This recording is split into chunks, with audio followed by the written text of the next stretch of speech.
Grace did not leave her marriage because she was weak. She left because she finally understood the warning she ignored. The warning did not come as shouting or scandal. It did not arrive through enemies or gossip. It came quietly, wrapped in wisdom, spoken by a woman Grace met once in a village she never planned to return to. Grace had built a life many admired. She was intelligent, disciplined, and deeply rooted in her Christian faith. She had a stable career in the city and a reputation for excellence. Her mother often reminded her that she had become the kind of woman younger girls looked up to.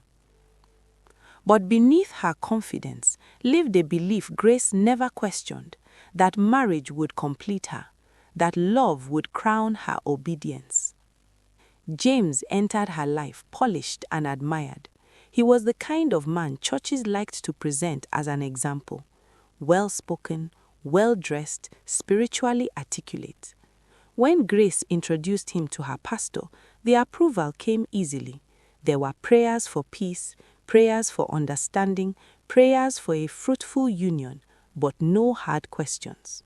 Grace's closest friend noticed the speed of the relationship. She noticed how quickly Grace stopped calling just to talk, how conversations became shorter, more guarded.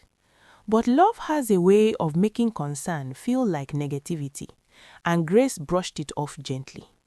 When James suggested they travel to his village to consult the elders before the wedding, Grace agreed without hesitation. It felt respectful, traditional, God-honoring. Her mother encouraged the visit, believing wisdom was often found away from noise. The journey itself revealed the first quiet cracks. The road was rough.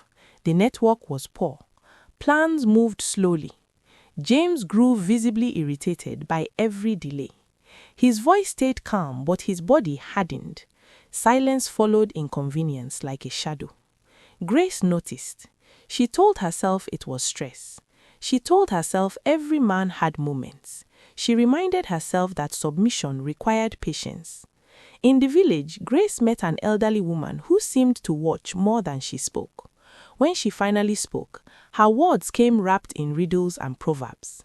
She spoke of pots that cracked only after they were placed on fire, of men who stumbled not on mountains but on small stones, of journeys ruined not by distance but by impatience. Grace listened politely.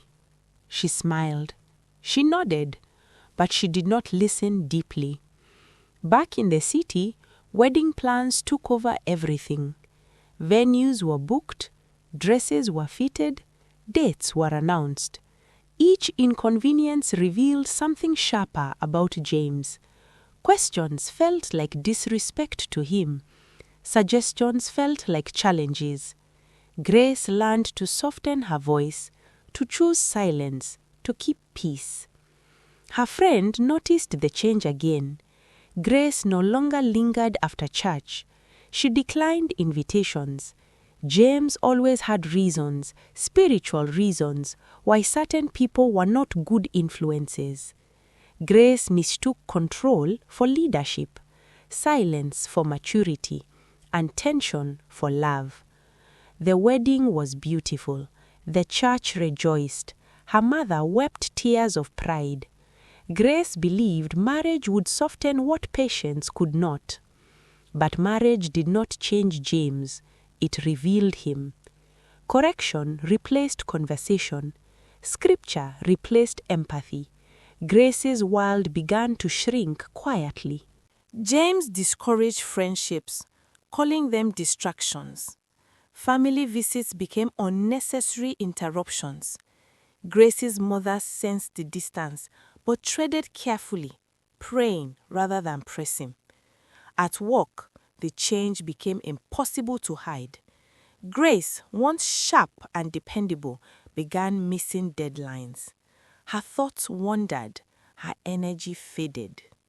Her manager noticed, not with judgment, but with concern. She asked gentle questions Grace did not know how to answer. Grace blamed exhaustion.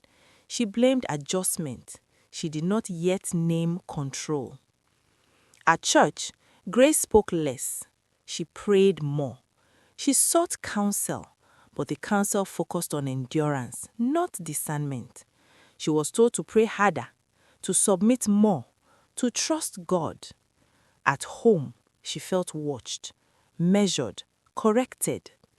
One night, alone in the quiet, Grace remembered the elderly woman's words, not as riddles anymore, but as mirrors. She realized the warnings had always been there, from her friend's concern, from her mother's silence, from her manager's questions, from her own unease. Grace understood then that she had ignored wisdom because it challenged her desire. And when wisdom is ignored, pain becomes the teacher.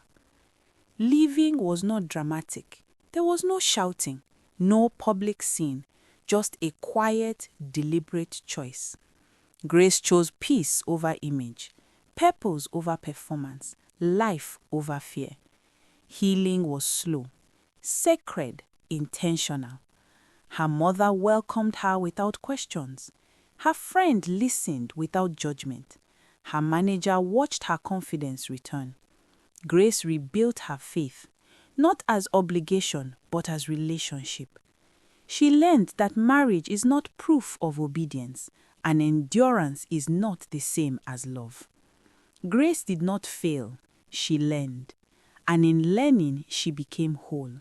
Because peace is not a luxury, it is a right.